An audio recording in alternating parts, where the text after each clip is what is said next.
Assalamualaikum warahmatullahi wabarakatuh. Sebelum nonton videonya, jangan lupa untuk like, comment, dan subscribe.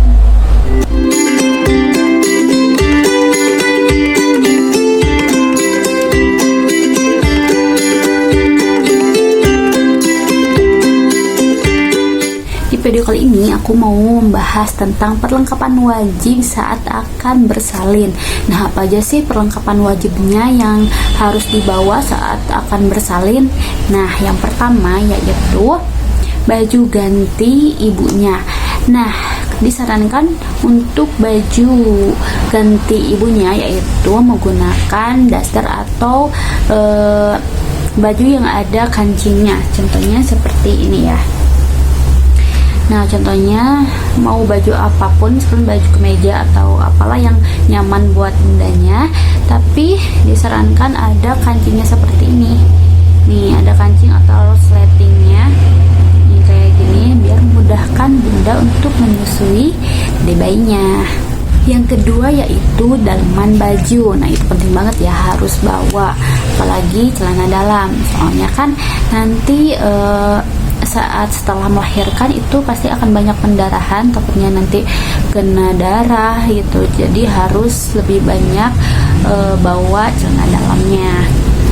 Yang ketiga yaitu sarung kebat. Nah, sarung kebat itu yang kayak gimana sih? Nah, yang sarung kebat itu yang kayak gini loh. Yang sarungnya itu panjang ya, bukan yang buat dipakai sama bapak-bapak sholat ya, atau suami kita sholat, tapi sarung panjang yang kayak gini, panjang banget. Nah, ini gunanya buat apa sih? Ini biasanya suka dipakai buat ngerudungin atau ngebuntel lagi apa sih? Ya pokoknya buat si dede bayinya gitu biar anget. Jadi pakai sarung yang kayak gini. Bawa aja 2 ya, buat 3 terus satu lagi siapa tahu dibutuhkan. Yang keempat yaitu pembalut. Nah, pembalut ini wajib banget bawa, soalnya takutnya nanti di puskesmas atau di bidan atau rumah sakitnya itu nggak nyediain. Jadi kalian harus bawa pembalut segini lah ya, pokoknya satu gini, karena nanti takutnya pendarahannya itu banyak keluar, terus nanti bawanya cuma 1 atau 2 biji, takutnya nggak cukup kan. Jadi bawa aja segini ya. Dan disarankan pakai pembalutnya itu yang panjang, karena kalau saat habis melahirkan itu pendarinya suka banyak, jadi takutnya tidak bisa menampung kalau pakai pembalut yang kecil. Jadi disarankan pakai pembalut yang panjang seperti ini ya, dan bawanya ya segini juga, jangan 1 atau 2 pembalut karena takutnya gak cukup. Nah, yang kelima yaitu alat mandi jika dibutuhkan sih ya. Kalau alat mandi, soalnya kan ada yang pengen mandi, ada juga yang boro-boro mau mandi gitu, yang ada sedikit perut pengen cepat melahirkan gitu kan, atau sudah melahirkannya itu pengennya cuman istirahat rebahan gitu ya, gak mau buat mandi. Tapi kalau kalian pengen mandi, jadi diwajibkan untuk bawa alat mandi. Kalau enggak pun tidak apa-apa. Nah, yang selanjutnya yaitu yang keenam, selimut. Nah, selimut itu wajib bawa ya, karena di rumah sakit, bidan atau puskesmas belum tentu bisa menyediain selimut ya, karena kan nanti yang nginep nggak cuma kita aja, tapi juga anggota keluarga juga kalau ada yang mau nginep ya. Biasanya kan suka nyediainnya 1 atau 2 selimut gitu ya, takutnya nggak cukup gitu. Jadi buat jaga-jaga, apalagi kalau jaraknya jauh ya, bolak-balik gitu capek.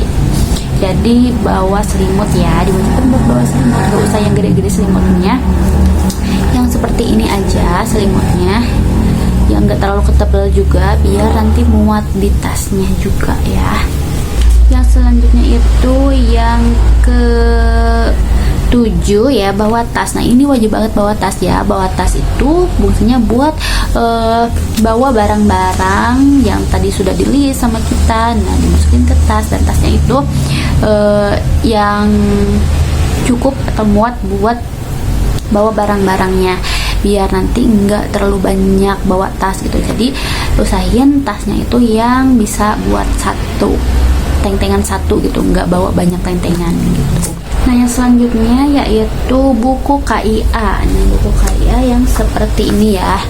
Nih, yang seperti ini biasanya itu pasti suka dikasih sama bidan atau sama dokter atau sama dari puskesmas juga, atau ya pokoknya pasti dikasih ya yang kayak gini. Nah, jangan lupa buat bawa buku kayaknya juga. Nah, kalau aku sendiri sih diminta datanya cuman buku KIA-nya, nggak sama kartu keluarga, nggak sama KTP, jadi cuman buku KIA-nya aja. Tapi kalau misalkan dia suruh bawa sama kakak sama KTP atau dan yang lain-lainnya, boleh silahkan bawa. Tapi kalau aku cuman ditanyain ininya aja, jadi aku cuma bawa ininya aja. Nah, yang selanjutnya itu sarung. Nah, yang sekarang itu yang dimaksud sarungnya, sarung yang kayak gini yang suka dipakai buat sholat suami ya, sarung yang kayak gini. Nah, ini buat apa sih? Nah, biasanya sarung yang kayak gini ini tuh, yang lingkaran gini yang gak putus, itu dipakai buat saat akan persalinan. Jadi kan biar lebih mudah gitu, nggak pakai celana gitu atau nggak pakai rok, biar enak aja gitu kan nanti pas persalinannya. Jadi suka disuruh pakai sarung gitu. Minimal bawa 2 atau 3 sarung ya, soalnya buat ganti atau salin juga gitu ya. Nah, yang selanjutnya yaitu make up. Itu conditional ya, kalau bagi yang gak mau terlihat kucel, gak mau terlihat kusam gitu, boleh bawa make up biar bisa kelihatan pria seger gitu ya, boleh. Tapi itu tidak wajib ya, itu conditional bagi yang suka dandan atau yang lebih suka terlihat cantik gitu kan, meskipun habis persalinan ya kan biasanya kelihatan lelah gitu kalau habis persalinan, pengen kelihatan segar, gak apa-apa bawa alat make up juga.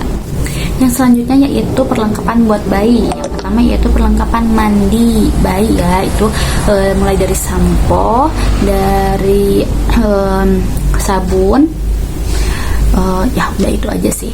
Terus yang selanjutnya handuknya tuh jangan lupa, handuknya yang kecil aja, jangan handuk yang gede.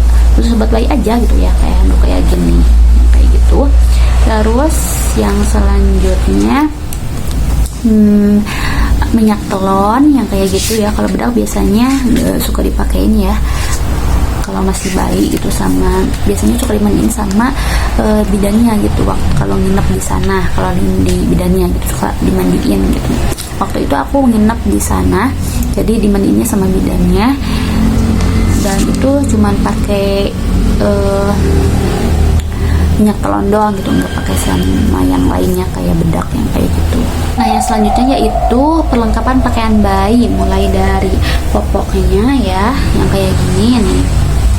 Nah, atau boleh juga kalau yang mau pakai pampers itu boleh, tapi kalau aku sih enggak ya, enggak pakai pampers karena kasihan juga, masih baru brojol kan, baru kecil dipakai langsung pampers. Ya itu conditional aja sih, sesuai kebutuhan aja. Terus celananya, baju dalamnya. Terus aku suka pakein ini sih, nih yang kayak gini. Sebenarnya ini gak dianjurkan sih kalau sekarang, katanya takutnya ngap gitu, tapi aku sih pakai aja, yang penting nggak terlalu kenceng aja gitu ngeliinnya. Terus yang kayak gini nih, ada nggak sih keterangan yang kayak gini. Nah, itu sih. Terus sama sarung tangan, sarung kaki, dan juga ciputnya ya, topinya gitu ya kalau mau dipakein topi. Itu aja video tentang perlengkapan wajib saat akan menjelang persalinan menurut versi saya. Mungkin kalau misalkan ada mau tambahan itu boleh-boleh aja.